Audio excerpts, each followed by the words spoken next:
in this book, it's the last chance to get the gem before Ugg does, for Sophie to get the gem before Ugg does, and he sends these horrible creatures called Bat Sprites after the gem. And unfortunately, Sophie doesn't manage to get it, and they get it and race back to Ugg with it. So he's all prepared to open the gateway. But as for what happens next, that's when you'll have to read the book and find out.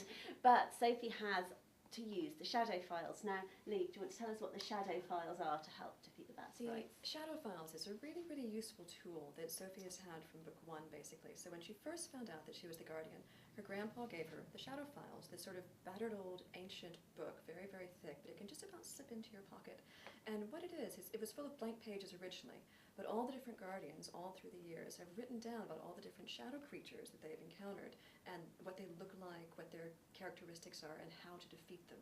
So they've put lots of drawings in, and they've all labelled notes, and every time a new guardian's met that creature, so say one's met a spider gnome and written a bit about it, the next guardian to meet a spider gnome will add some notes to it. Something else, there's drawings in there and things like that. So part of Sophie's job as the guardian is to keep the shadow files up to date and to write down everything that she sees.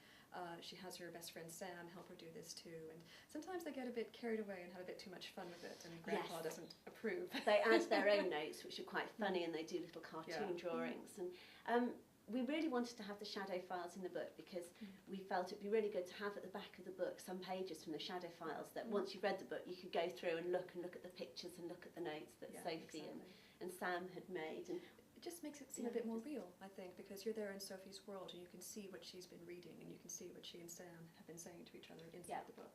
And we both love books with pictures in, and the more pictures the better. Definitely. And so as well as the actual drawings throughout the book, we've got these shadow file pages.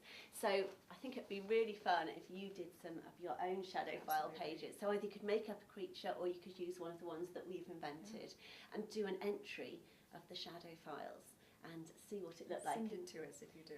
And if you do, it's quite fun to do lots of different handwriting. So to imagine maybe a guardian 100 years ago and the notes they'd make, and maybe Grandpa's notes, and then Sophie and Sam's funny comments on at the end. So I think that'd be a great thing to do. Great to do. And Sophie then can use all her notes to help fight the creatures. Absolutely.